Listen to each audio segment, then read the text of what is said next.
extraordinarily windy. I called this Hurricane Horatio yesterday. It's not. It's Hurricane Priscilla. It was a big storm. We were fortunate in that it wasn't a terribly powerful one. It was a Category 2. It really messed things up.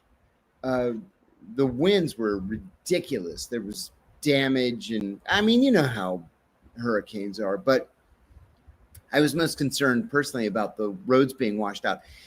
It's a very, very rough road to get here. It's completely unpaved, very ruddy. You can't go more than 20 miles an hour, and you have to do it in a 4x4. So I was afraid that the road would be washed out, and I wouldn't be able to get to the airport today because I'm going to be on the Joe Rogan show tomorrow in Austin, Texas.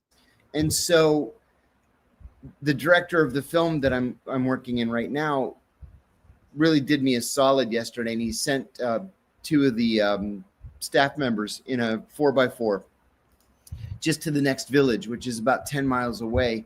And they said that the road was crappy, but it was intact. So we're going to leave not long after you and I finish this podcast.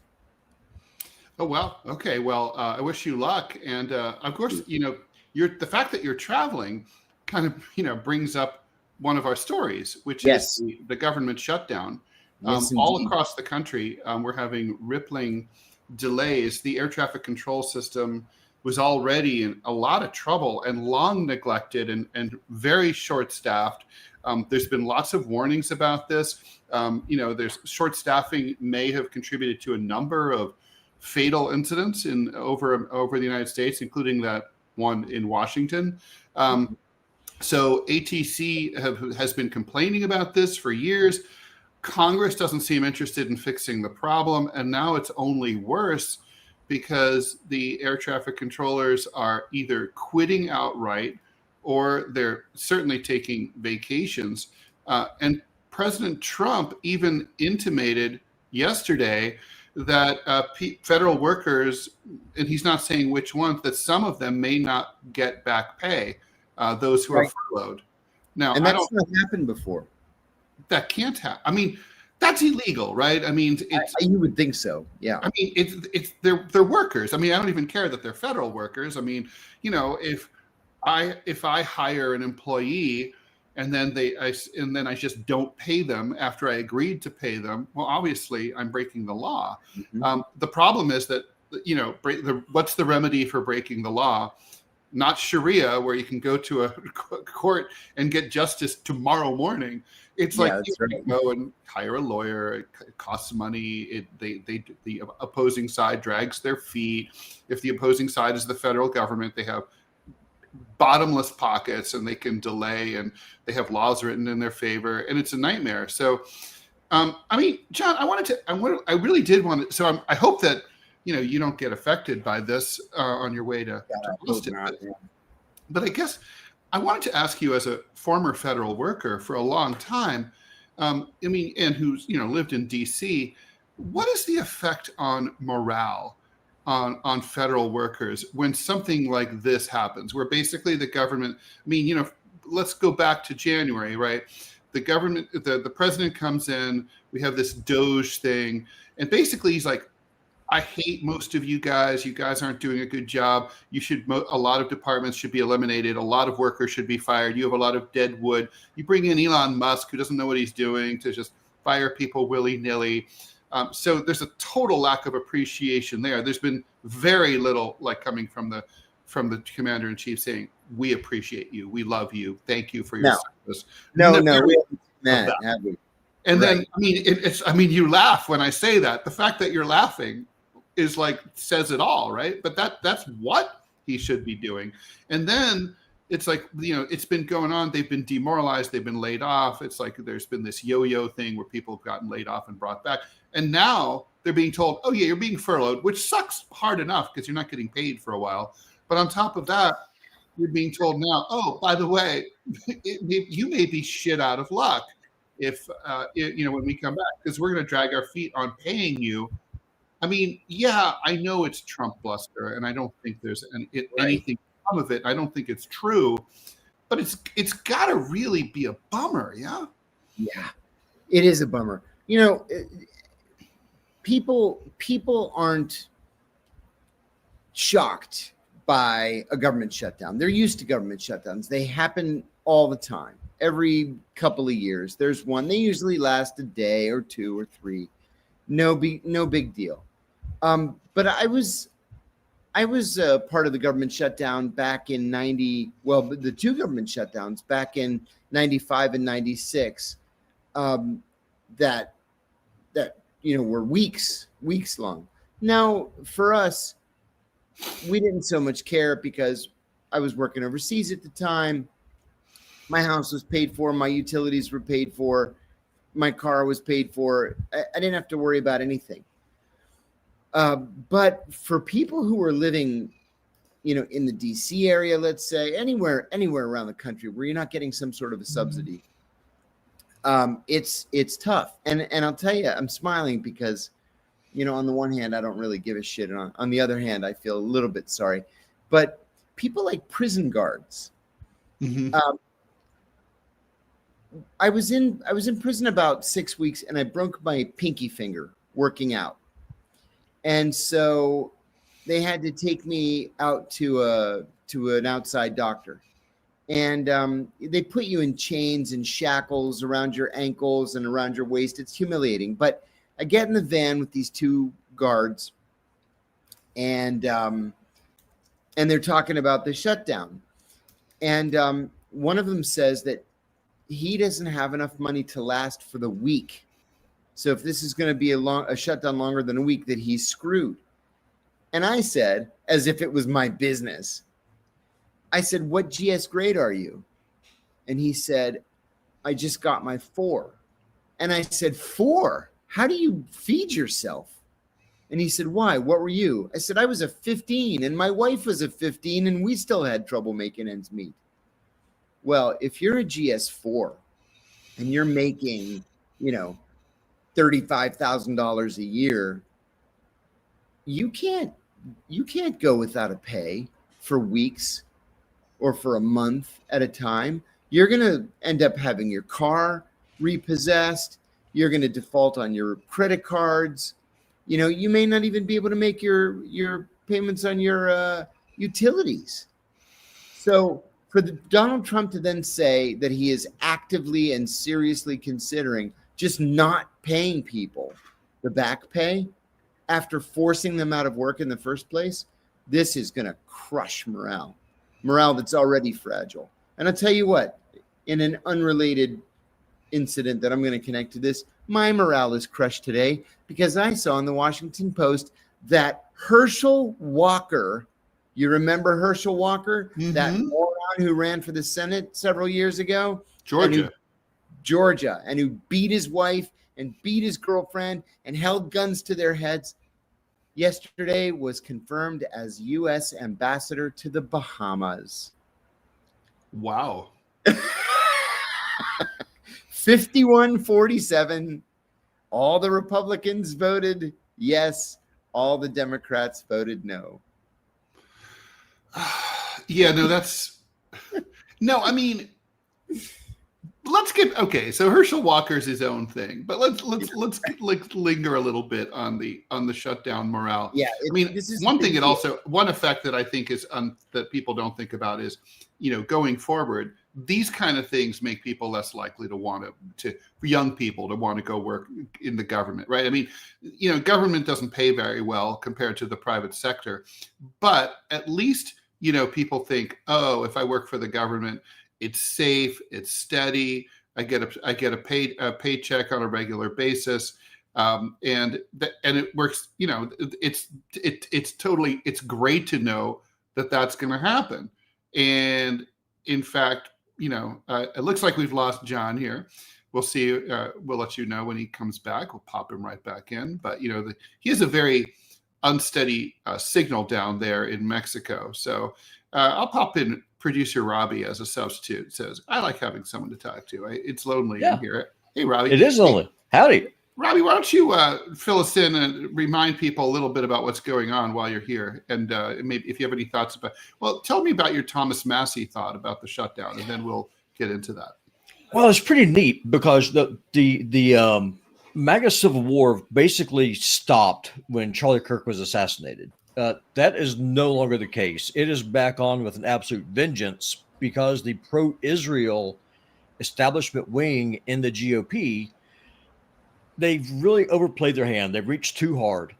And with Trump going out of his way to protect Epstein, even going as far as kind of hinting at maybe even doing a pardon for Ghislaine Maxwell, the backlash from my part of the right is phenomenal. Like, and you guys really think the shutdown is in whole or in part motivated by the desire to keep Thomas Massie from bringing this discharge position to a vote? Oh, absolutely. Oh, God, yes. I mean, the fact that he has all the Democrats and a sizable portion of actual America First conservatives. Not keep in mind they're in the Republican Party, but I mean they are right wingers like I am. They want the Epstein client list out.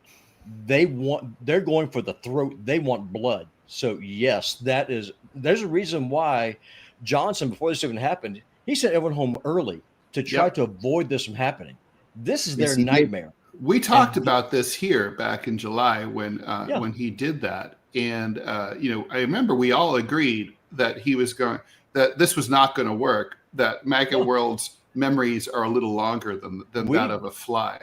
We are not going to forget. And the thing is, the fact that our tax dollars are being used to pay the salaries of pedophiles in government. Hey, pedophiles have to eat too. You know what? Well, they can eat in hell. As far as the pedophilia industrial complex. Robbie, fill us in a little bit about the. Sorry, isn't that what Ted Cruz says? Can we just leave the pedophiles alone? Did he say that? Yeah, he did. He said that. He did say that. He did say that. Which makes me, of course, want to look at him. Don't look at him. When someone says like, "Hey, don't worry about the pedophiles," you have to always be like, All right, so Robbie, fill us in a little bit about, for people who are just joining and may have missed yesterday's show, what's going on with YouTube and Rumble and all that. Okay, no, real quick. So the short and easy of it is that YouTube has demonetized your two favorite commentators who are respectively on the right and the left of me, which is funny because I'm to the right of both of them, but I won't even go there. So if y'all would like to support the show, there's a couple of different ways that you can do it. One way is that we do have a PayPal account set up where people can just donate directly to the show. The other way that you can do it, at least right now. And thank you to those of you who've been doing that. We received a few donations yesterday, and we're very, very grateful to you guys. The PayPal for people who are listening and not watching is deprogrampodcast@gmail.com. That's deprogrampodcast@gmail. That is a huge help. And another one of the biggest ways, honestly, that you can help us is by coming over to Rumble, because this show is a Rumble partner. Rumble is actually they've brought us into their creator program. The show is growing leaps and bounds, and I cannot thank y'all enough. And the way that Rumble pays us, in addition to ad revenue, which is how YouTube used to pay us, they actually will pay you based off of watch hours. Plus, you can become channel subscribers on Rumble for only $5 a month directly to Deprogrammed.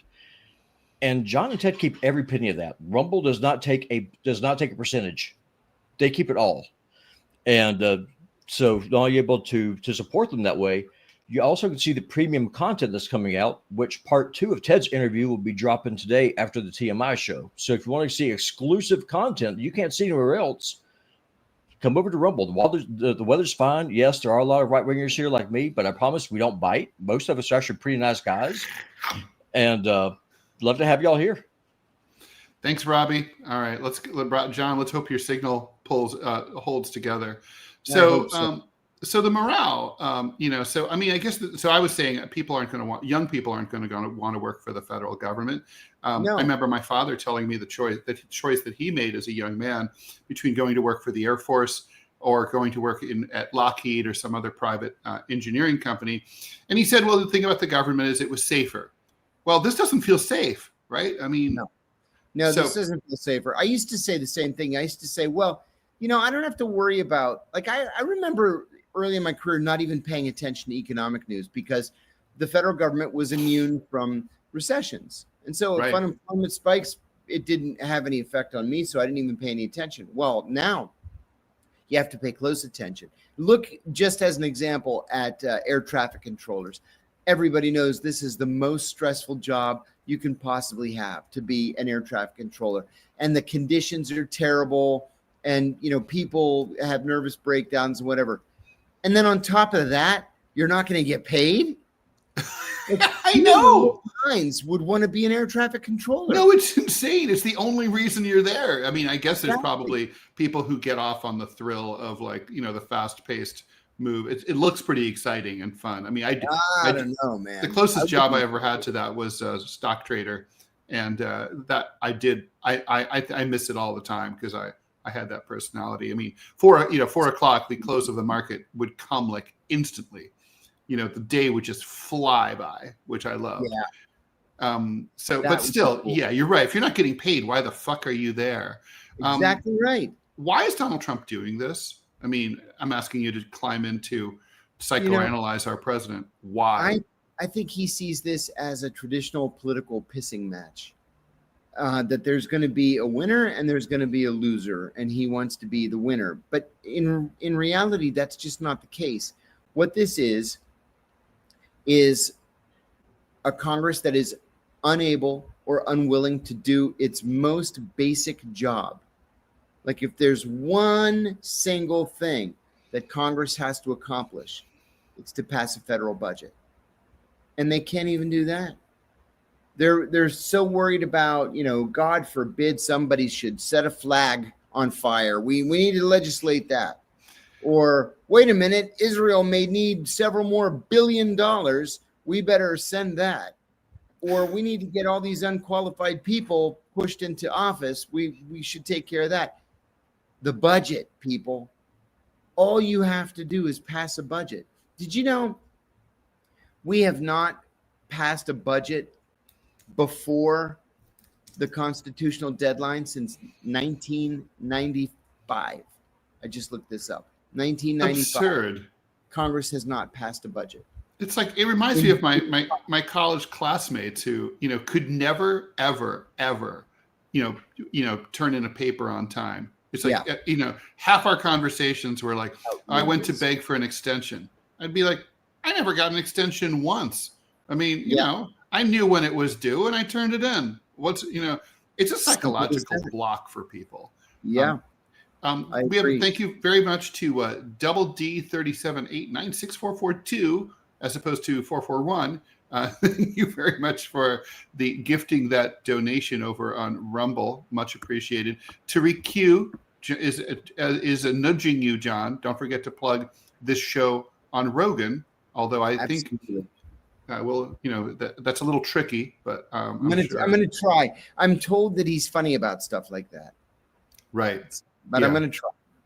Although it's kind of funny, right? I mean, it's kind of like, he has this massive show, and I guess it's a different person. It's kind of like, well, I just want this to be in my ecosystem, and I don't want to talk about other stuff. And I get that. I can see what, but I remember like listening to Kurt Cobain and other members of Chris Novoselic and on like radio station in San Francisco, and this was early on. It was right when Nevermind broke.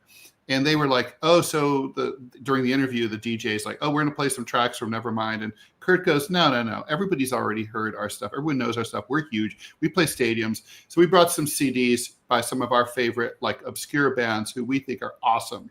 And like one of them I remember was the Vaselines, and so there was a couple of Japanese girl bands and the Yeah Yeah Yeahs and people like that. Yeah, and they played them, and it was just like literally that kind of action elevated those bands. Yes. And it was really cool. It is cool. It's like you can take credit for discovering these people, recognizing talent or whatever.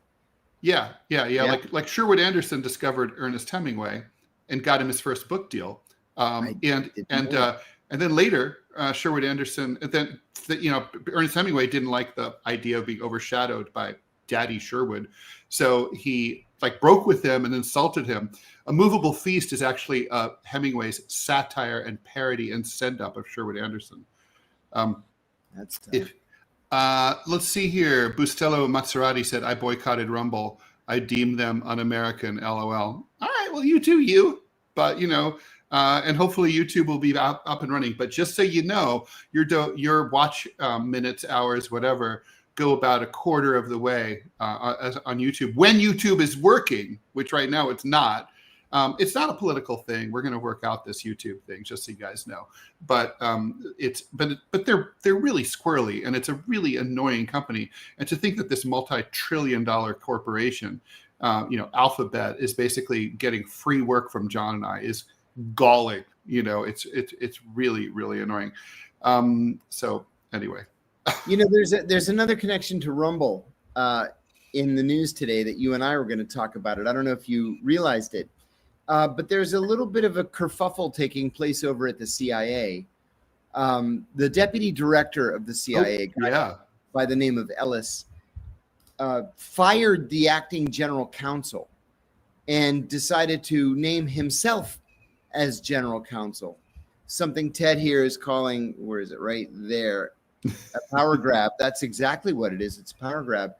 But who is this Ellis? Michael Ellis, yeah. He used to be the general counsel at Rumble. And oh, wow. Yeah. He's a longtime Republican activist. He's the first millennial ever to be the deputy director of the CIA. He's only 41 years old. That makes me feel like an underachiever, let me tell you. But then when you get into his career, you realize, no, everything was handed to him politically. So he's a smart guy. He went to Princeton or Dartmouth. The guy went to Dartmouth, then he went to Yale Law School. He volunteered in the George W. Bush 2004 campaign. He volunteered for John McCain. He volunteered for Romney. He went to the Heritage Foundation. He's one of these activist Republicans. And then he was all in with Trump. He ended up being counsel to Devin Nunes. Then he was counsel to the Republicans on the House Intelligence Committee. Then he went to the National Security Council. He was senior director for legal affairs at the National Security Council. And I forgot this, but he was named general counsel of NSA. The head of NSA at the time said, absolutely not, he's unqualified. Somebody sued, and a court found that he was qualified. But then the day that Biden took office, the head of NSA suspended him, and he resigned. So he's qualified. He's an attorney. He's been general counsel of a lot of different things. He's experienced in national security affairs. He's just really, really MAGA. And I think that's what's making people angry. Wow.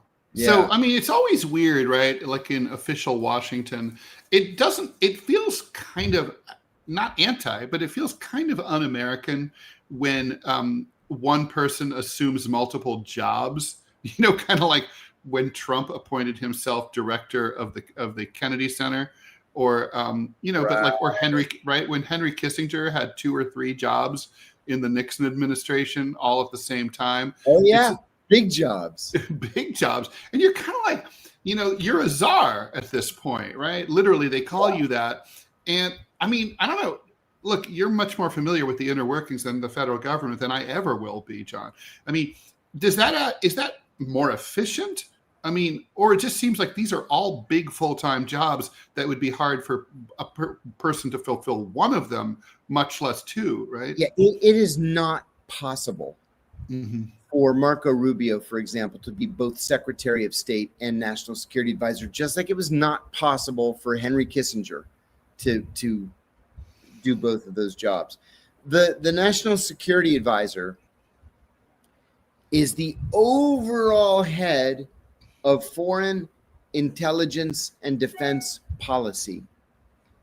So how in the world are you going to be the Secretary of State implementing foreign policy, traveling to 110 countries, 120 countries over the course of 4 years and run intelligence policy and defense policy as well. The National Security Advisor, over the course of my experience, most national security advisors not just met with the president every single morning, but sat in on the president's daily brief every single morning, and then sat in on every presidential meeting that had anything to do with foreign affairs, defense, or intelligence. You can't, I mean, that's a job that's too big for one man. And then you're going to be the Secretary of State on top of it. So what's the thinking here? Is it ego? Is it just a stopgap measure? It'll temporarily to be resolved, or even as a stopgap measure, it shouldn't be used. You need somebody that's going to be in that job more than full time. You know, so just fill the job. Yeah, just fill the job, or make an acting national security advisor. Like, you know, Trump always has elevate a lieutenant, right? To fill in. Yeah, sure. Exactly. There are a lot of people in Washington who could do it. So just name somebody. While we're talking about ego, seems like a nice, we don't have to spend much time on this, but yesterday we were talking a little bit about design of currency and stamps and stuff. Ted. So a lot of people, so as a coin collector myself, so a lot of people may not be aware. Of course, obviously there's the coins that are in your pocket that you get back as change, less and less so as cash disappears from our consumer economy. But there's the U.S. Mint produces something called commemorative coins, and they'll be denominated. Let's say there used to be commemorative quarters. There was a long line of commemorative half dollars, and now there's commemorative dollars inflation, and they're typically like very pretty. They're not meant for general circulation, but they are official coinage of the United States Mint. They are. You could theoretically go to a store with $1 commemorative coin and pay for something, even though the clerk would be like, "What the fuck is this?" Yeah, exactly. But you could do it. And some of the commemorative coins, it's just like an extra. You know, it's kind of cool. It's also like for collectors. And a lot of these actually appreciate really well in value because they have limited runs. Anyway, the Treasury Department is planning, at the behest of a certain someone, to mint a $1 commemorative coin with the picture of none other than our fearless leader, Donald Trump. With his fist in the air after getting that's on the reverse side with his, and it says "fight, fight, fight," and there's his holding his fist pump, and on the front, which is called the obverse, in when you collect coins, it just shows him just a profile picture. I hope they slim him down, Ozempic him a little bit, because a side view would be not maybe the most flattering. Anyway, the thing is, there's a law, and probably most Americans kind of just suss this out. Living people can't be on coins or dollars. Correct. It's been like this pretty much forever, since 1866. I mean, there wasn't much coinage before 1866. So really, for most of the history of American coinage. But in 2020, something called the Circulating Collectible Coin Redesign Act passed. Now, Trump is basically saying, I want this coin out in honor of next year, I cannot pronounce this word, but the 250th, the sesquicentennial, something. Anyway, the 250th anniversary of the signing of the Declaration of Independence is next year, and Trump wants his own personal coin, and he's very interested in like mint politics, right?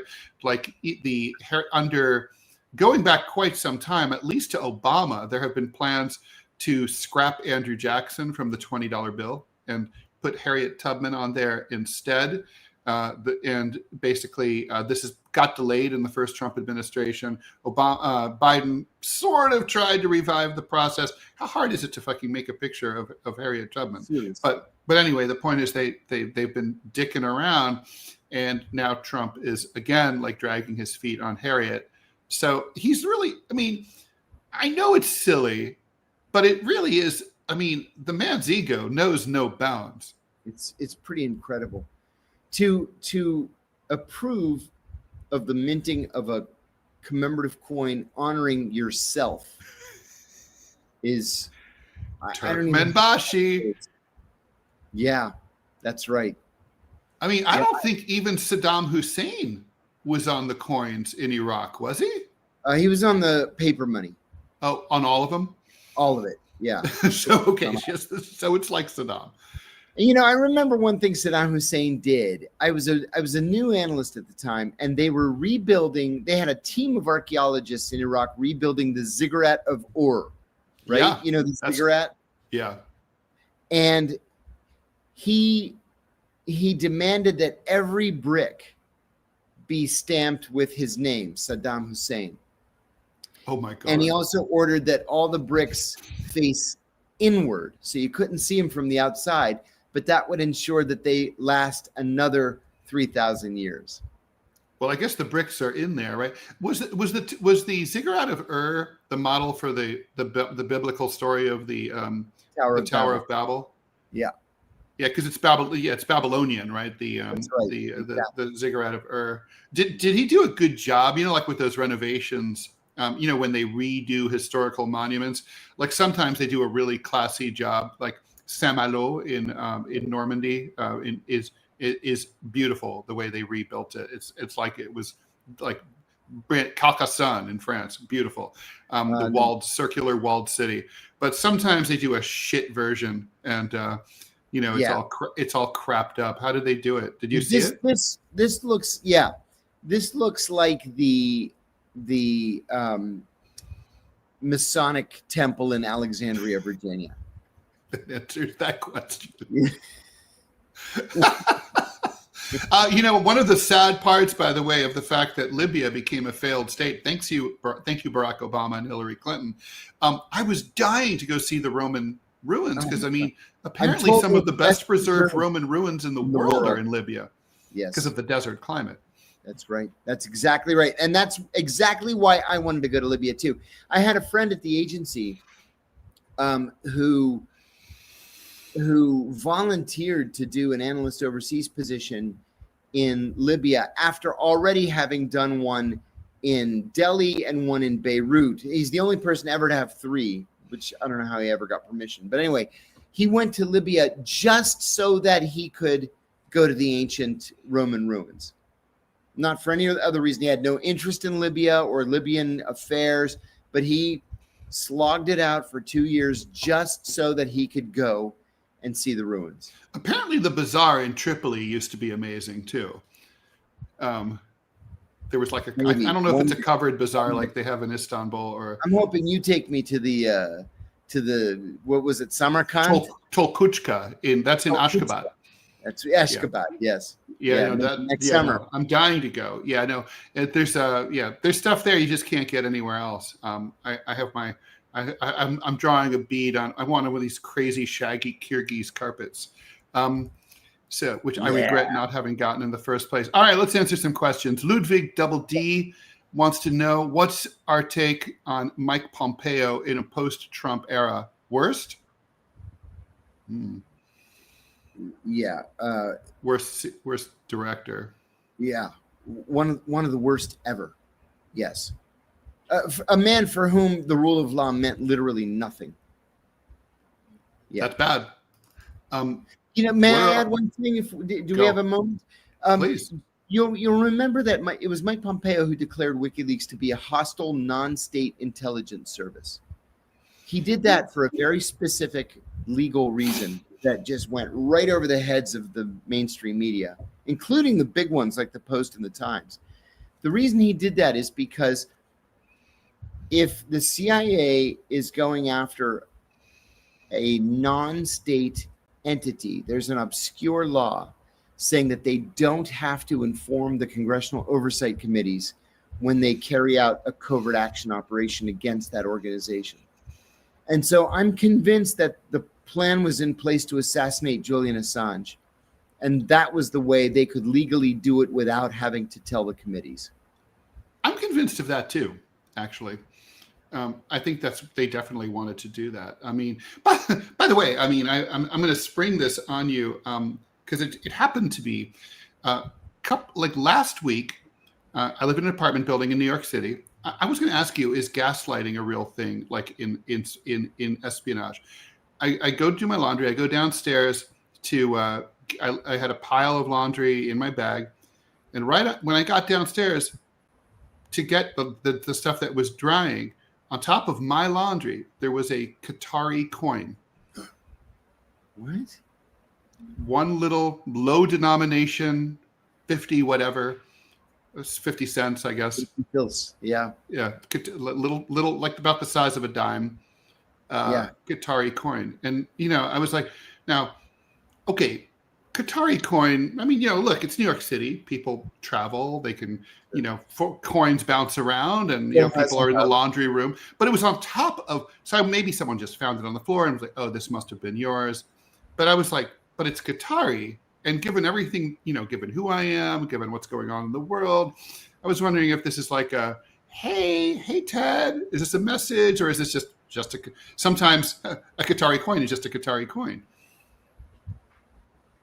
Well, gaslighting is a thing, and that's just weird.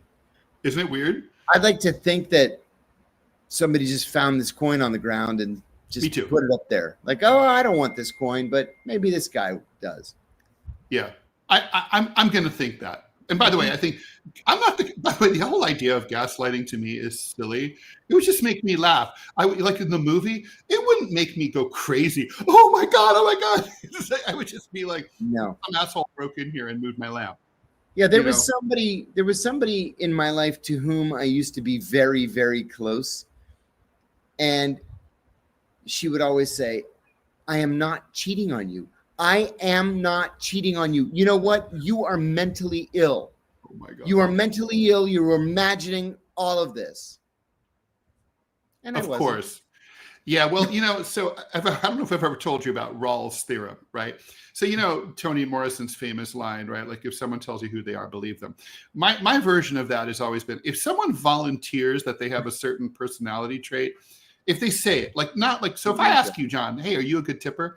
You can say, like, if you say yes, that does not apply to what I'm talking about. This is more like if I say, by the way, John, I'm a great tipper. If I just bring this up and we're at a restaurant, then I'm exactly the opposite. I'm a cheapskate. If someone says like, oh, I'm great in bed, then like, and if someone says, by the way, because people who are great in bed are great in bed and they don't talk about it. And then, right. And then if someone says, by the way, I don't cheat on my taxes. Oh, they're going to prison soon. If they say like, I'm not cheating on you. Oh my God. It's like, look out, Ted, I did a podcast interview a couple of weeks ago, and yesterday the legal advisor to the Israeli foreign minister wrote about my interview and said that I'm a virulent anti-Semite. Oh, please. Virulent anti-Semite. Right. Of course. And it got worse and worse and worse, that I'm an example of intellectual rot that's taking place in the United States. And the first comment when this was published was that he's stupid, obese, and ugly too. Your mother's fat. Like, yeah, great. Thank you. Glad we're able to have this intellectual debate. Wow, what a genius. That's just great. Yeah. Well, speaking of crazy over-the-top rhetoric, right before we went on, breaking news, I'm sure you saw this on your phone too, Trump suggested that the mayor of Chicago and the governor of Illinois both ought to be imprisoned for resisting ICE in Chicago. Nice. So that's charming. Imprisoned. Yes. Hey, let me ask you a question, and it's a serious question. How long do you think it's going to be before someone takes up arms? Whether it's against the National Guard or ICE or these guys with their faces covered and no badges on, somebody is going to fire a shot, and it's coming. Yes. No, I think 100% as an individual, I think we're looking at a matter of weeks, maybe a couple of months, right? I mean, I don't know that we'll see like an armed militia resistance movement. I mean, I think that's like a little bit outlandish, but certainly, someone's going to take a shot at these ICE guys. I mean, look, even I personally, when I gut check myself, when I think of like those ICE guys. I see them on social media today. There was the White House sent out video of Secretary Kristi Noem praying with ICE officers for their safety and hoping that Jesus Christ would personally protect them in their performance of their duties. And I'm like thinking, well, first of all, I guess fuck separation of church and state, right? So Yeah. ICE goons can't be non-Christian. ICE goons can't be atheist.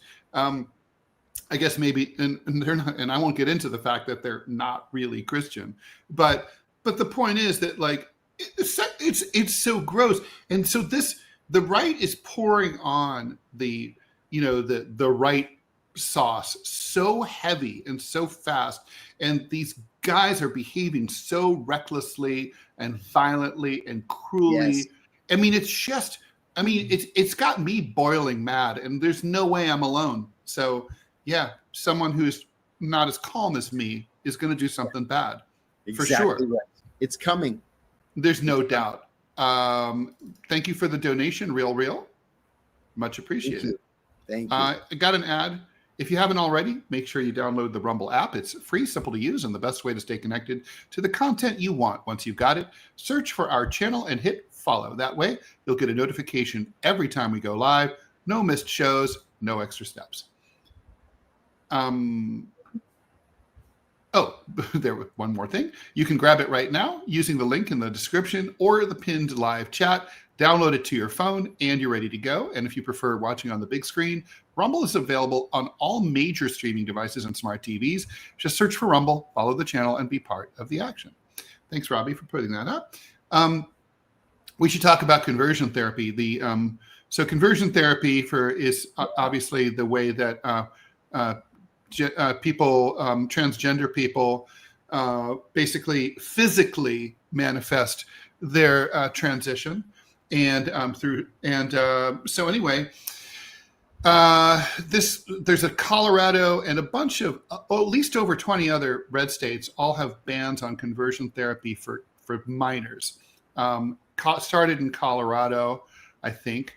And but anyway, it's Colorado's case that's before SCOTUS right now. A case called Chiles versus Salivar, or Chiles versus Salivar.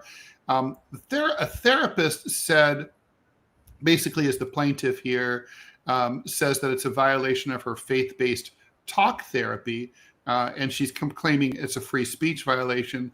Looks like Supreme Court is likely to strike. The conservative majority is going to join with the liberals and maybe unanimously or close to unanimously strike down these laws. I was a little surprised by this, John. Me too. I was surprised. I actually had to read the first couple of paragraphs of the article twice because I thought maybe I wasn't understanding it. But yeah, this surprises me. And it's not just relative to trans people. It goes deeper to, those church camps where you send your kid if your kid is gay, so they can de-gay them. Yeah, preach the gay right out of them. Yeah, yeah. Good luck with that. Poor people. Jeez, oh man. So yeah. The thing is, I'm really torn about conversion therapy for minors. I would be very disturbed if I had a 12-year-old kid and this kind of stuff was happening at school and I didn't know. Oh, your boy's identifying as a girl. Everyone knows. You didn't know. Sorry, you didn't know, and we're not going to tell you, even though you're the parent. On the other hand, like, what if I'm going to beat my kid when he/she comes home? So it's really complicated.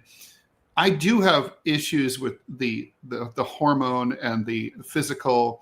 The idea that, like changing your genitalia before you turn 18, hormones. Yeah, the hormones really affect you. We know that hormones are a huge part of your life as a teenager. They develop your bones and all that.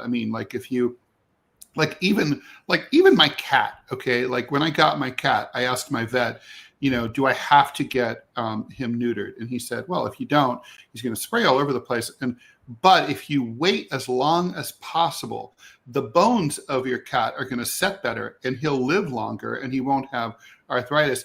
And he'll have that sort of leopard like swagger that that a male cat can have, and he does. He has that sort of like the haunches, and he's like, you can tell he's got better muscle tone than like a cat who's been a male cat that's been fixed as a kitten, which is what they do at like shelters and stuff, which is part of the reason I don't want a shelter cat.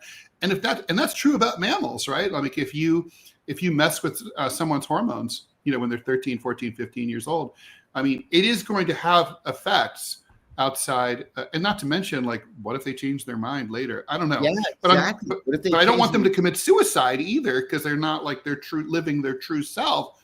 Yeah. I mean, it's a mishigas that I can't really address, Yeah. Yeah, I agree. This is tough for everybody. It really is. But I have to agree with you. If you can't, well, Robbie makes a point. If you can't buy a gun, you can't drink alcohol. You can't rent a car. You can't rent a car. You can't serve in the military. You can't serve in the military, then you should not be able to cut off your genitals. Yeah. No. Yeah. I mean, I do think, look, there was a time, as my ex-wife used to always like to say, where a 12 or 13-year-old boy could stake a claim in the West. But we don't live in that society anymore, right? I mean, we now, I mean, an American kid isn't really an adult until they're like 30. Right. I mean, your brain's not fully formed till you're 25. Yeah. Yeah, that's right. So, yeah, I mean, I kind of feel like if you need to do this, I mean, maybe it's like, look, you're going to have to express it. Here's a question. It just crossed my mind. Like, if the physical procedures are not available for anyone until they turn 18, might there not be kind of like the salutary side effect for people who want and need to transition, that knowing that like no one who's in their position can do it until they're 18? You know what I mean? Like, it's like the idea that some kids, they live in Massachusetts, a liberal state, they're 14, they can do it. But because I live in the Texas Panhandle, I can't do it. And I have to live this miserable life. I mean, maybe sometimes it's good for government to regulate these things. Yeah. I mean, it's kind of like abortion, really. You can have an abortion in Virginia. You can't have one in West Virginia. You can have one in Pennsylvania, but you can't have one in Ohio. I mean, this is that never-ending debate between states' rights and federal authority, I guess. Someone's mad at us. Yeah? That doesn't happen here much, but we don't have a problem with it. Hope Loudon 6371. Yeah, I'm out. Not going to listen to you bash gender affirming care when you're misrepresenting the Supreme Court case. Fact check yourself and apologize. Well, I'm willing to fact check, certainly. But agree with me or else, Ted. Apologize. It's like, look, here, let's be serious here, right? I mean, the point is, we're human beings. John and I do our best. We read the news, voraciously, and we check everything out very carefully. But the fact is, we're going to make mistakes, and you hear us literally make mistakes in real time. And yes. What we try to do is we fix them. We'll be like, by the way, yesterday we said blah, blah, blah. I was wrong or whatever. So I will look at this in more detail overnight and, chime in tomorrow. And maybe John, I know you're busy today, but the point is, I mean, that's the thing, right? Like, yeah, the apologize, you wretched fuck. I mean, that's ridiculous. How about just like, hey, you guys are wrong. Check out this link, and then you'll see. I mean, I'm fine being wrong. It's like, it always bugged me that newspapers are so reluctant to publish retractions. I think a media organization that, expresses itself and frequently admits that it makes mistakes has more credibility with me. Totally agree. So. Totally agree. I subscribed to Wine Spectator magazine. I have for years, even though I don't drink very much wine at all. I just love reading about the growing areas and the different tasting reports. Anyway, there was in the most recent issue, I have it right over there. there was a correction. And the correction was that they said last month that this one vintage was 5,340 bottles, but it wasn't. It was 5,640 bottles. That's awesome. Corrected. I loved it. Apologize. I loved it. That's really kind of awesome, John. I love that. Yeah, I thought so too. God. Yeah, no, it's like, and by the way, I just have to say, some of the most prickly people in like American politics are trans activists. I mean, truly like pleasant in the public sphere. When I've said things that like cross, or actually this was kind of hilarious to me. Every now, like maybe twice or three times in my entire career, I've done cartoons that referenced asexuals. And I remember one time, like on X, or maybe it was back in the Twitter days, I was like saying, oh, asexuals are kind of like not, they were claiming the right to be part of the LGBTQ plus community. And I'm like, you guys aren't part of any sex-related community. You don't have, you don't even not only do you not have sex, you don't even have sexual desire. Okay. So you are to sex as I am to football. I don't watch football and I don't know anything about football. I know the rules. That's it. And like, so it's like, so you're just not part of it. And by the way, that would be a blessing to not have any sexual drive. You'd think about how much more you'd get done and how much less distraction you'd have. But anyway, they got so angry. There's a whole massive online asexual community. They're called ACEs, ACES. And like they're so furious about it. It's like, we're not into sex. Okay, don't be into sex. Good for you. Yeah. I don't have any problems with you at all. I don't want, no one should discriminate against you. No one does. Like, no one's ever said, fuck those asexuals. They're ruining America.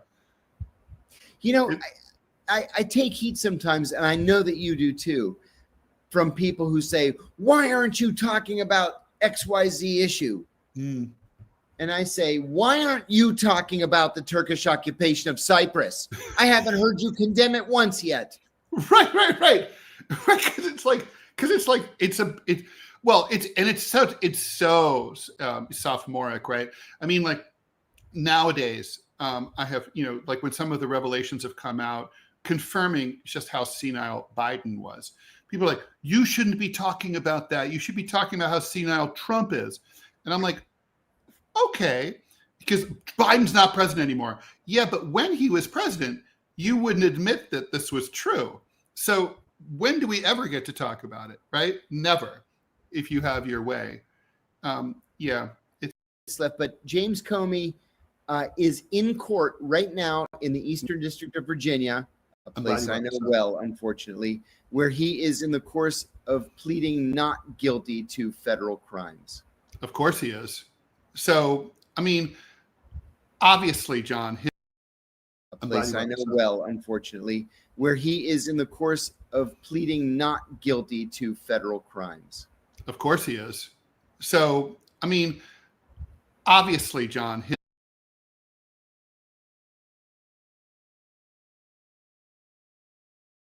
it's October 2025. He's waiting for January 21st, 2029. That's right. For the atmosphere to change and hopefully get a Democratic president. That's exactly right. But you know what? That could be difficult, even in a case as complicated as mine. I was arrested in January. It was done by October. They used to call it the rocket docket in the Eastern District of Virginia because everything moves so quickly there. Yeah, but I agree with you. His strategy has to be to delay. Yes. And then just hope a Democrat is elected president and dismisses the charges. Do you think that's, I mean, I can't even begin to think what the 2028 election is going to look like. It's so far away. I mean, no, we could speculate, but only in the most general terms who might be thinking of running for president right now. I mean, obviously Gavin Newsom. Yeah, definitely. And JB Pritzker, I think, is running for vice president. Sure. He would be a decent choice for vice president. Josh, what's his face in Pennsylvania? Josh Shapiro ain't never going to be anything. With what happened in Gaza, he's done. Yeah, forget it. And he served in the freaking IDF. I could never, ever, ever vote for somebody who has served in a foreign military. I could never vote for someone who enthusiastically supported genocide. I mean, agreed, 100%. No doubt about it, right? Ridiculous. Yeah. All right, John, we're going to be back tomorrow at 9 a.m. Eastern time. And we're here Monday through Friday, 9 a.m. Eastern time. Please like, follow, and share the show.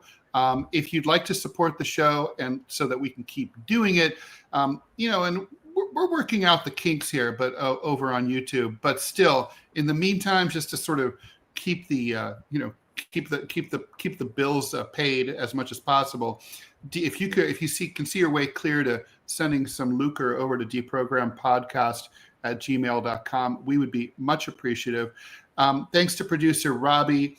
And please watch us on Rumble if you're not already doing that. $5 a month gets you to watch this show and the Rumble premium content, and in my interview of John's interview of me. And John, I'll see you tomorrow. Have a happy filming. Thanks, buddy. Talk to you from Texas. Okay.